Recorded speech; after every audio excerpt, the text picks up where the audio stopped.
অনেকদিন পর আব্বু মামাকে নিয়ে বাসায় আসলো। বাসায় আসার সাথে সাথে আইনের বাবা এই তো আব্বু আর মামাকে তরমুজ কেটে দিয়েছে। তরমুজ খেতে খেতে কিছুক্ষণ কথাবার্তা বলে নিলাম। মামা আমাদের বাসায় অনেক দিন পর এসেছে। আব্বুর কসবায় নাকি কিছু কাজকর্ম আছে, তাই আব্বুকে বললাম দুপুরের খাওয়া দাওয়া করে যাওয়ার জন্য।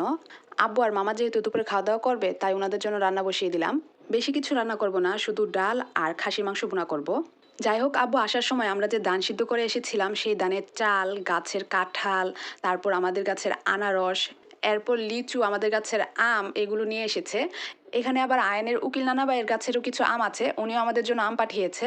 এই বলে শুধু পাকা আমগুলো আছে, আরও অনেকগুলো কাঁচা আম আছে, সেগুলো আলাদা করে আমি চালের ডামের ভিতরে রেখে দিয়েছি যাতে আমগুলো পেকে যায়। যাই হোক, এরপরেই তো আব্বু আর মামা চলে এসেছে, ওনারা এখন দুপুরে খাওয়া দাওয়া করে নিচ্ছে।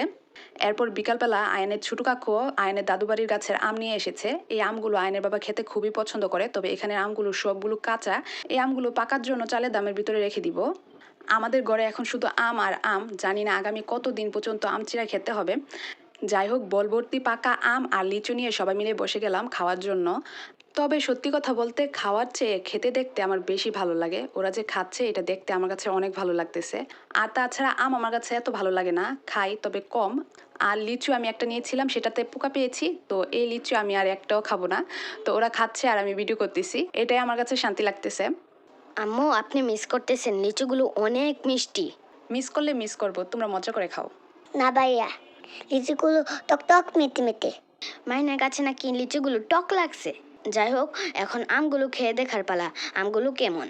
মাশাল্লাহ, দুই নানা ভাইয়ের বাড়ির গাছের আমগুলো অনেক মিষ্টি, তবে উকিল নানা ভাইয়ের বাড়ির গাছের আমগুলো বেশি মিষ্টি।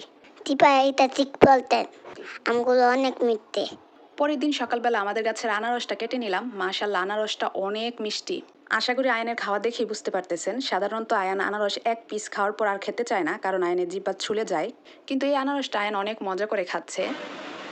সকালে খালি পেটে আনারস খেলে পেটের যত কৃমি আছে, ছোট ছোট ছোট ছোট গুঁড়া কৃমি আছে, এগুলো সব প্রাকৃতিকভাবেই মরে যায়, কোনো ওষুধ লাগে না।